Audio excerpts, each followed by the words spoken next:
Hi guys, it's that time of the week again. Swing analysis from one of our lucky Facebook followers. I'm Andy Proudman. And I'm Piers Ward. You've joined us at the stunning Asprey Hall Golf Club and you're watching Me and My Golf TV.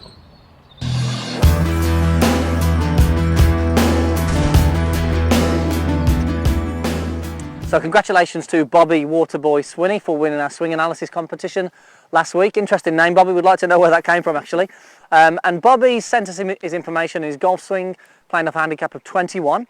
He'd like to get to single figures by next year. Okay. A few things he's struggling with. He's struggling with a bit of a slice, topping his irons, a bit of a fat shot even with his irons. So we'd like some help with that. So when somebody's slicing it, Pierce, we tend to, again, straight away look at a few things, swing plane and club face. Now, when we look at Bobby's swing, it stood out to me that it's not your sort of typical slicer's golf swing, in the fact that a normal sort of slice, generally we'd see somebody come over the top. Yeah. So let's just have a quick look at the down the line view with Bobby and see what's going on. So when we look at the down the line here, we're just going to take him to the top of his backswing and stop, and we can see that the club face at the top of the golf swing is actually very neutral, very square. So the leading edge matches his lead forearm. Okay, so this shows that the club face is doing a pretty good job. Yeah. And as he swings through, the club is swinging on a pretty good plane, but the ball is still going right. So that means the face is out of position, Pierce. Okay, yeah. So the backswing is okay, so it means there's something in the downswing that we need to change.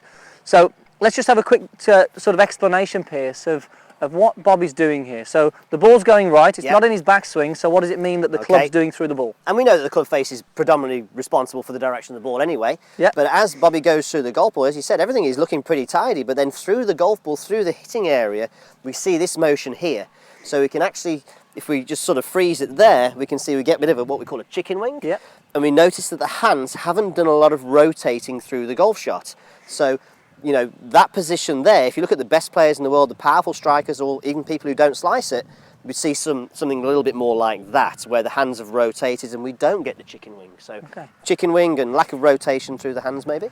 So basically what happens is really then, Bobby, what you don't do well enough is you don't close the face enough through impact. So we just hold that face a little bit too much open through the ball. So we need a drill, Pierce, to help him with this. A very simple drill. It's going to help him close that face. No problem. Okay, it's called Catch the Raindrops, and left hand only, fingers pointing down to the ground like so, and literally from here, turn the hand through to approximately waist high so you can catch the raindrops. So you see my palm is pointing straight up to the sky, elbows pointing in, no chicken wing, lots of rotation going on. Okay, and that's going to help the face close through the ball and give you the correct feeling of what we're trying to do with the hand here, yeah? Yeah, I think it's really important as well. This absolutely does all that, exaggerates it. You know, we never really want to see a golf position like a position like this, but if you're like this, that's a perfect remedy for it because it exaggerates it. But from this position here, to get to there, you've got to have a little bit, you have a good mobility in the shoulder here. So just obviously when you're doing this, you'll notice whether you can physically do this. If you're struggling to do this, then maybe there's a few things you need to do. But yeah, great drill, catch the raindrops. I think it's really important as well that, you know, this will just show you actually how to close the face properly. A lot of people are trying to close the face maybe from sort of, you know, using the wrist in a different way. So lots of different ways. It really shows you the correct way to rotate that face through the golf ball. So you've done it there without the golf club. Let's have a go with the golf club, Pierce. Just a short swing to create the feeling there now. So yeah, we always like to get people to start with just to go a little backswing and then same position on the way through. So again, if I take everything away, open out the palm, I can still catch the raindrops. What we'll notice with the club face, that the club face is actually pointing down to the ground. Now again, we've got to stress this really, Bobby. This is just a feeling that you should have, okay? That the face should be down, the palm should be up. In an ideal situation, Pierce, where would it be?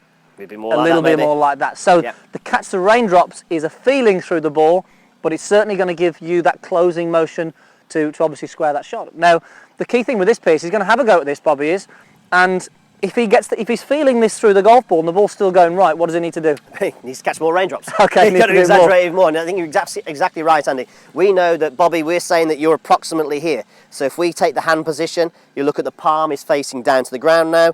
We want you ideally to be there, but to get from there to there, if you just try and work at that, you won't get it. Go for that and you'll get there. So exaggerate it. We always say exaggerate the move. And okay, the shots we're going to ask you to do in a moment are only little shots. If you hook it a little bit too much, then great. Right. You know, you just got to blend it in and get it to fit. Okay, so we always say that feed what you need. If it's still going right, do it more. Very simple, but you know that will make a big difference. Some people will say, "Oh, I'm doing the drill, but it's still not working. It must be something else." You're just probably not doing the drill enough. Definitely. Now, the other 2 points that you mentioned about the fat and thin, we really won't go into too much detail with that today, but whenever anyone is hitting the ball right, Pierce, you know, we always see that the accuracy always has an influence on the contact. So the fat and the thin shots, and you mentioned weight shift that you're struggling with, Bobby, you know, if you get better at closing the face, it's going to be so much easier for you to shift weight. But if you're losing the shot to the right all the time, absolutely, you'll be trying to hang back and square the face up with the body, which tends to sort of lead to your compensation. So the key thing is get that face squared up, get the ball doing a different direction. The weight shift will be so much easier to do.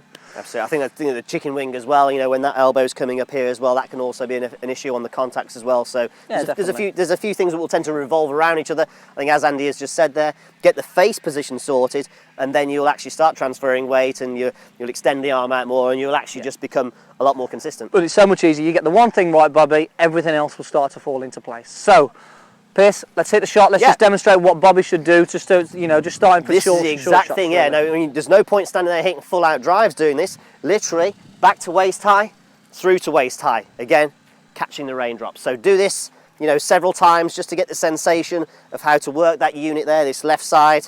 Get the golf club in your hands, and do the drill. All right, let's have a go. So literally, almost like playing a chip shot.